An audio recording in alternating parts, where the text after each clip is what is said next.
Good evening, everyone. Welcome. We're back with the Shop Talk. It's been a little while. We've been offline for a bit, but this one is purely informational and it's going to be a good show.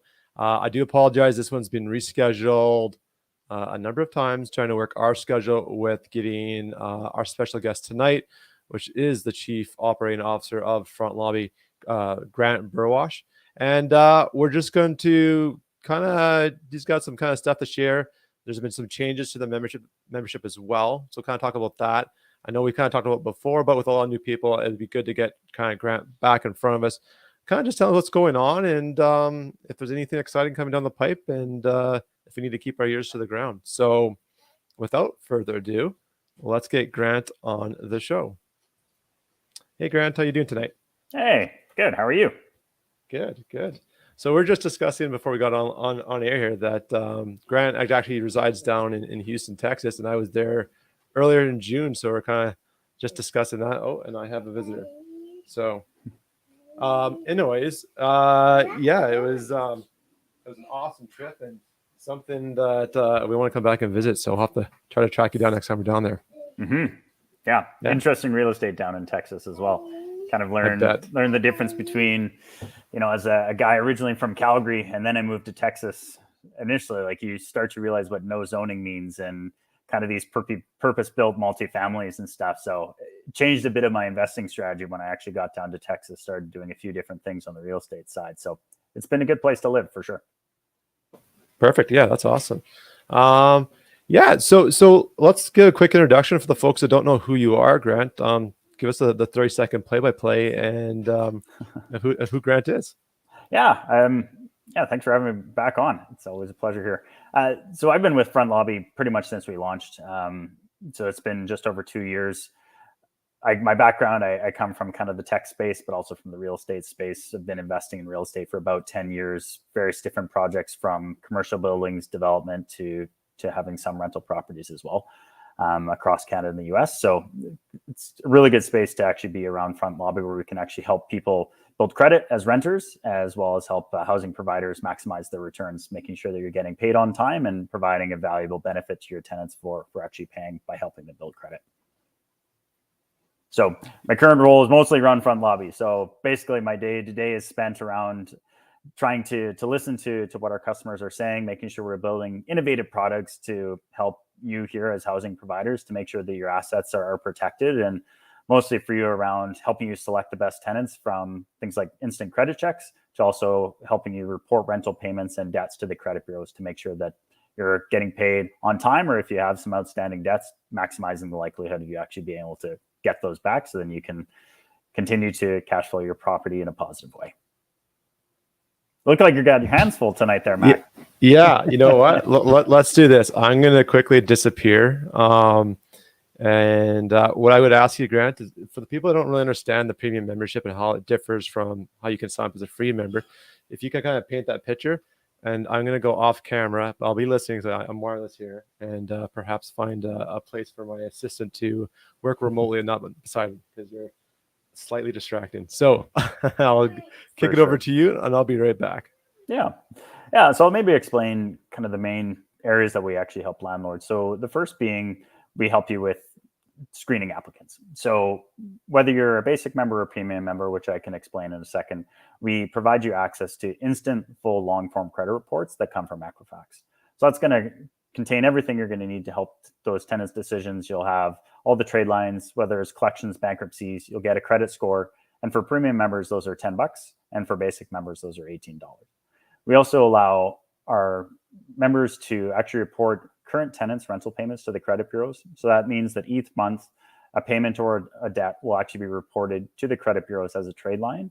And so what this does is it has an ongoing and escalating impact for that individual's credit. So as they're paying on time, they're able to build up their score, which is pretty significant. We see for individuals that are paying on time that their credit score jumps between 30 to 80 points within that first year. And that's simply by just paying rent on time, which is massive when you're looking at attracting great tenants to your properties. And it's also really helpful for individuals that are either new to country, new to credit. I mean, we all remember what it was like trying to start building credit coming out of university, or if you're like me and you've moved back and forth between countries, you've had to try and build credit in those sort of ways. So it's really impactful. For you as a housing provider, what that actually means, as well as we provide different notification tools. So you can send rent reminders, you can send automated late payment notices. There's credit alerts that would go out from Landlord Credit Bureau if there is a debt that's actually reported. So what we see is a significant reduction by over a third of those late payments and delinquencies, which makes sure that you're getting paid on time. So then when your mortgage comes due, that you're making sure you're able to do that. So Mac, you'd asked me to talk a bit about the premium membership. So out of our 3 products, we have tenant screening, which is think of credit checks. We have current tenant rent reporting, and then we have former tenant debt reporting. So the premium membership is required for current tenants. It's $200 a year for an annual membership. You get your first 20 leases that get reported for free, and that's just all part of that. And as with that premium membership, you also get discounts in reporting the debts of your former tenants or from pulling credit checks as well. Yeah, that's fantastic. It's, you've given us the teeth that we haven't had to be able to be a bank or a car dealership, where if those payments aren't coming through, we have the ability to go and I guess poke the bear and put perhaps a little note on the credit score saying, hey, there's money owed here. And that gets a bit of attention. Yeah, we find that the notifications are really helpful as well. So like what we find with a lot of instances, I mean, it just drives positive and proactive conversation. So, I mean, sometimes the tenant does forget their rent, it's unlikely, but you kind of prompt them, you let them know that this actually could benefit their credit score or could have a negative impact. And so we do see that oftentimes that those communications happen and the payment does happen before it ever hits their credit. So part of that is there is an inherent delay in the reporting. So let's say you sign up in the month of July. That's the first month that you start entering payment data. That's going to get reported in the middle of August. And so it does give that tenant time that they can actually make the payment or arrange a payment plan. We saw this a lot during COVID when people's financial situations changed, that, you as a housing provider, you really want to make sure you're getting the best cash flow possible. And sometimes tenants just need a little bit of flexibility. And so instead of having them just avoid you and knowing that they can't pay full rent, it really brings them to the table to say, hey, you know what, maybe I'm going to be 1 or 2 days late, because they want to actually have that conversation, knowing that it could have a negative impact on their credit if it does go outstanding. Okay. Yeah. And so you mentioned, again, it's kind of the 3 main areas, right? The current rent reporting, the, I guess, past rent reporting of a private, previously gone tenant that's now gone. And then what was the third one again? It was credit checks, right? Yeah, credit checks. So thinking the beginning, before someone moves in, once someone actually lives in your property, and then if you do have someone that unfortunately moves out owing you a debt, we can help you with that as well. Okay. Well, let's pivot and kind of go down that last one, the ladder. Sure. If someone's, a lot of people that join our Facebook group or our community, they are, they either they're being proactive trying to learn about the business, or they've already made a mistake and they're owed thousands and perhaps that tenant's not even there anymore. So how would it look like if I don't have that tenant currently in my property, but I have money owed by them? That's, let's say, missing rent and utilities. Yeah. So how that works is within Canada, you can report an individual that owes you a debt from the past 6 years. So think of when they moved out, that's kind of when that time frame starts. So what you do is you can go into the platform, you can enter those tenant details. What we need is first name, last name. You'd obviously enter the property address where they lived with you. You'd enter the rent amount, an email address, and a date of birth. If you have someone's social insurance number, you can do that. It's not required, but it does help make sure that it's hitting the correct credit file. But a date of birth is really what you need. So a question I often get is, oh, Grant, I don't actually have that. It can help if you go back and look at your applications. Maybe you took a screenshot, or you had a photocopy of a driver's license or some sort of ID where it have that detail. So don't just write it off that you don't have it. I double back and check, because that oftentimes people will find it in the initial documentation. What you do is then you'd sign that person up. You'd enter the total outstanding debt as far as rent and utilities that they would have. So think of what's outlined in your lease: rent, utilities. Don't add damages, additional fees, those sort of aspects, unless you get a judgment. You don't need a judgment to report unpaid rent and utilities, but just keep it to those two. Then when you do get a judgment, or as they make payments, you can simply update the balance. So then you'd enter that outstanding balance within the platform. Immediately, you'll start to see within a day that individual would get a notification that they do have a record within on Front Lobby. It prompts them to log in to view that rent amount. It kind of prompts them to reach out to you as well. And then once it does get reported, we built a credit bureau as well called Landlord Credit Bureau, which has the history of tenancy records for individuals. So they'll get notifications from them, as well as late payment notices that come through the platform. And that's what really prompts them to actually make those payments. Oh, that's awesome. Okay, I'm gonna go back. We'll touch on that landlord credit bureau, because you kind of preview. There's a bit of more information you get other than just what you get on the credit score for payment history. So that part's important. But I think the biggest thing you kind of breezed over super fast, but so important, I want to highlight it again, is I can collect on unpaid rents without a judgment. That saves people a ton of work if they have to go down here in Alberta through RTDRS to file it, and then go to now they're mostly virtual hearings over the phone. But if you don't have to do that component, and why is that? How come I can report those without doing a judgment, as opposed to having to go through a judgment to report it? Yeah, we're actually not governed at all by the tenancy branches. So, as a credit bureau, as well as allowing you as the housing provider, you're operating like a creditor, just like the auto dealer or the bank. You basically have to agree to our terms stating that you're providing accurate data. And so when you're reporting to the credit bureaus, you're the creditor, and so you're taking that on and you're reporting accurate details. The reason why we don't allow things like damages is it's really hard to put a solid dollar value on that. And so once you actually go through the tribunals and get an understanding of, okay, what that damage is, then you're able to report it. Whereas things like rent and utilities are clearly outlined in the lease that you can look and say, okay, you owe me $1,200 from the month of June. It's clearly stated, you didn't pay me. It's easy to prove. Then that's the reason why you don't actually need a judgment. That's super cool, because I mean, a lot of, probably, I'd say, unfortunately, a lot of us landlords who've been down that rough path, they're probably exhausted at the end, and if they think there's the old saying, you can't get blood from a stone, right? And they're thinking, well, I know this tenant, I know their financial situation, they don't have a lot of money, I'm not going to bother doing it. But if you remove a lot of the barriers and effort to do it, hopefully more people will start doing it. So that's kind of why I love having these conversations. But then too, how long does a credit stick around on their credit score if they have some money owed? Yeah. So the way that it works, like if it actually hits their credit, like it'll often stay on there for up to about 6 years. And so what that means is, as most people here have probably looked at credit reports or things, if you have a debt that was owed 3 or 4 years ago and it got paid off, depending on the amount of debt, the duration it's been sitting on your credit file, how long it was outstanding, a bunch of those factors will determine how much of an impact it has on your credit score.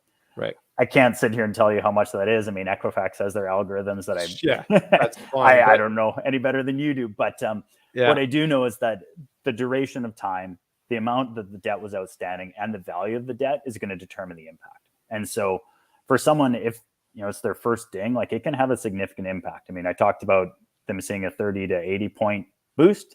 I mean, you can look at that being the other way, right? It's a pretty large debt usually that's owed. Well, and I just think, like, because collections is a very cost intensive process. You have to have someone who's chasing someone else down. So they typically take, like, was it 30 or 40%? Let's say if you've got 10,000 owed, you're losing $3,000 to $4,000. You guys have a simple flat rate to put that trade line or put that kind of that nick on the credit score, and maybe today this tenant does not have their life together and they're working through some of their own issues. But the beauty of it, they gotta get their stuff together 3 or 4 years down the road, and they want to go and get that loan for that car to take that next step in their life. They still can't do that until they give you a phone call and reconcile any of those outstanding debts, which I think is really beautiful and really powerful. It's a low cost way to kind of get some money back, and you've probably already written it off as a business expense anyways, because it was taken as a loss. But it'd be nice, 3 years later, to get a check for a couple $1,000s because someone wants to buy a car. Oh yeah. And we see that all the time. I mean, we have, the way our platform works, we don't actually handle the payment. So if a tenant reaches out trying to pay, we'd always direct them to you as a landlord. We don't negotiate on your behalf or handle payments. So, we do get those emails where landlords are pretty excited to collect because someone needed a car, exactly the situation. You touched on something which I hadn't mentioned earlier before, which is it is a one-time payment. And so how we see that these individuals operate, if someone owes you a debt, you start reporting on it instantly.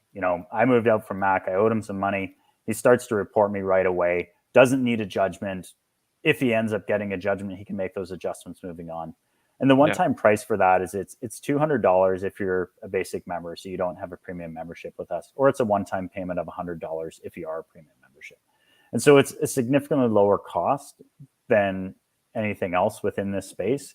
And it'll continue, and it'll continue to report that debt and send them notifications until you get paid or you mark it as paid or that 6 years goes by. And so what it is that kind of initial nudge, which is extremely effective in many instances, that hopefully we can help get you your money back fairly quick.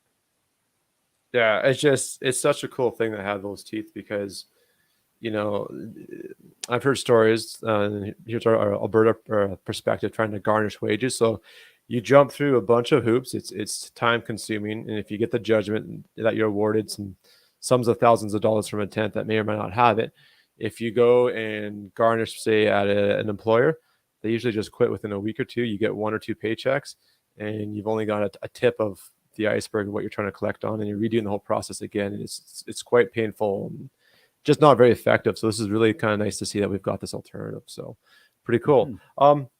Do you want to pivot back to talking about the landlord credit bureau and how that information differs and what type of picture that paints for landlords? Yeah, sure.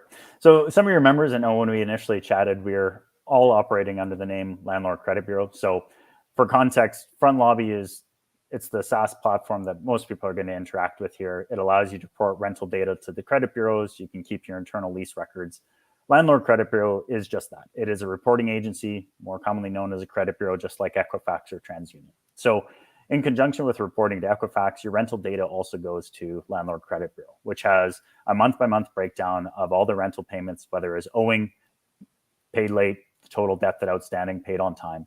And it'll also have the name and email address of the housing provider that actually furnished that information. So where this is really valuable is you can actually contact that individual so you know you have a verified reference of someone that's verified their ID and actually gone through to this information now. So when you're trying to make those housing decisions, you can contact that person and just have that conversation around, okay, how was this tenant? I see they paid late maybe once or twice, or you can have that conversation. So where you're going to access this information is anytime you pull a credit check through the Front Lobby platform, you'll get that long form Equifax data that I talked about initially. And then if there is data that comes from the Landlord Credit Bureau on that individual as well, that'll be furnished at the bottom for free. So it's all part of that package. I mean, we're growing, so you're not going to get Landlord Credit Bureau data on all tenants, but if it's there, then you'll be provided that as part of your credit check through the platform. That's totally fantastic. I love it. Cool. So it's a little bit more information painted with the Landlord Credit Bureau piece. That's right. If you have a hit. So cool. Yeah. Okay. Well, you kind of did a great job of painting this picture. We're coming up to 20 minutes here. About a minute left. I'd say we kind of wrap it up. Folks that you are watching live, now's the time to pop into question. We'll take some Q&A, and I'll just, as we wait for some questions to come, or see if there's any coming in. The one thing I've always appreciated, Grant, when I got into this business and discovered you guys back to prior to your Landlord Credit Bureau days, but when you guys were TVS, you guys had I used to use this one pager, and I've been bugging, hint, Katie, if you're watching, some other fine folks at the Front Lobby. You guys had a beautiful one pager that I use as part of my application and screening process. So it was a requirement for the tenant to fill out. And I liked it because it's a bit of a psychology test of, every time you put your pen to paper and have to sign your name to something, there's usually like a little bit more accountability kind of put into that individual. And you guys had the one pager where it says, basically giving us the permission to run your service and do the monthly reporting. And I always knew if someone balked at that on my pre-screening, I was like, oh, you know what? That's a red flag. I'm probably not going to rent to you because why would you say no to this? And I haven't found to this day, and I've seen however many number of tenants I've screened, I've never seen a legitimate excuse of, oh, I don't want my credit reported. Because if they're going to pay rent this time, why not get credit for it and build up that credit score additionally? But so it's been a great filter. So you can use it up front to get a lot of riffraff out of the screen process. Yeah, I know you talked to me about that one pager that TVS had in the past. I wasn't around for the TVS days. That was a different company. But we do have clauses that you can put in. And so on our website, you there is clauses that you can put in your applications and your leases, and it does exactly what you say. It's Yeah. talks through, they can provide consent. The best part about it is it allows you to have conversation. I will use this to highlight that consent is never required to report debts. So really important when you're thinking through this, that you agree to our terms, you have to verify your identity. Once your platform's set up, you can report on that individual without them having to provide consent. Whereas if that individual does want to build credit, then they have to simply click the link. They can log in for free on the front lobby, and they can provide consent in there. So think of those debts, no consent required. Positive rent building, they would have to click consent in the platform. But those clauses, I would definitely pull them off the website and use them in your applications, because it is really powerful. It'll help you screen a lot of people. Yeah, I just like how it was singled out. So I've kind of pivoted and basically taken that language and then made it its own little page and had a signature beside it just to bring clarity of what I'm asking for. But that's awesome.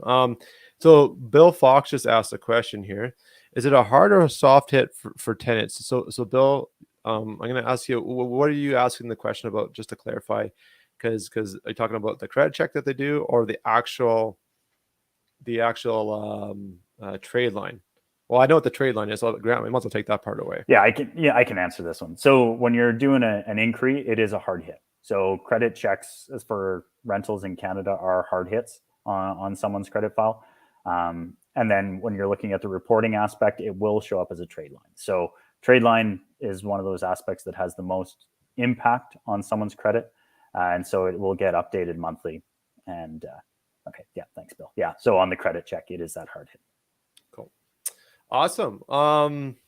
Yeah, we had quite some people join in. Thanks, Christine, for popping by. And we've got, oh, yeah, she was giving me some flack there. We did change the date a few times. And Don from one of our sponsors, he's up in Edmonton with Edmonton Eviction Services. So, yeah, it's a super powerful too. Like, it's when you look at this industry and how we've been giving keys and access to one of the most expensive assets we've ever owned for most of us as landlords, especially at this day and age, prices being where they're at. It was crazy that we never really had this ability, and it just only made sense. So it's quite happy to have you guys come in and find this void and fill it in quite nicely to give us the support to be better landlords and help tenants, of course, get that credit score built up should they ever want to move on to the next step of home ownership. So, yeah. Is there anything you want to fill in, Grant, that we kind of missed? Or I know I was kind of poking and prying, like, what's the next great thing coming out? Maybe a sneak peek that we can expect in the next few weeks, or what's coming down the pipe at Front Lobby? Yeah, we do have some new products that will be coming out in the next little bit. So some enhancements around kind of our debt reporting products that are continuing to happen. We have some new partnerships that are coming up, which will allow us to provide services just on a greater scale that will help some of our housing providers, as well as helping some of our tenants. So we've been playing around with some of those partnerships initially, and they'll continue to look to expand. So the fall is going to be really exciting. I can't share too much, but I'll say in the next few weeks, we'll have kind of a couple big announcements that will be coming out, which is really good. Fantastic. That's awesome. Teresa came in quickly at the end here. We'll take our question as well. Thanks, Teresa, for tuning in. Is there a deadline of when a landlord can report the debt? Also, for how long from the time the landlord reports the debt does it actually post to Equifax? So you kind of hit this before, but maybe I'll let you do it one more time that quickly, Grant. Yeah, so if you're signing up net new, you have until the end of the month to enter the data. So if I'm trying to report in July, you'd want to make sure you're signing up and adding that tenant before the end of July. When you're reporting on an ongoing basis, you have until the 14th of the following month for the previous month. So you have until August 14th to basically update any of the July data, and then it gets reported after the 15th. So I know that's a little bit confusing, but think, all right, you have until the previous month's rental data is reported after the 15th of that month. So essentially 45 days since the start, and then it'll be posted to Equifax. Usually it takes about a week for them to actually process it and have it show up on that credit file. Yeah, perfect. And this applies to Canada, or is this also similar down in the States? I know we got some American viewers as well. Yeah, similar to the States. The only real difference with the States is you're going to report debts up to the past 7 years. And pretty much everything else past is 6, you said, for Canada. Yeah, and Canada's 6. So that's really the only fundamental difference between the platform on both sides. Cool. That's super awesome. I mean, that's wicked. Awesome. I mean, we're excited to hear these new features coming down the line. So I hope I get a sneak peek when they come out, so I can share them with our lovely audience of landlords and help everybody out. So that's great. So Grant, thanks again for hopping on. Yeah. Great time to end the show at about 25 minutes here, and I hope to have you on again, and I appreciate you making a return. So thank you. Perfect. Yeah, thanks. Always enjoy it. All right, folks. We'll catch you in another one. This was a very short summer edition of the Alberta Landlord Shop Talk Show, the only show dedicated to landlording in Alberta. And we'll see you guys on the next one. Take care.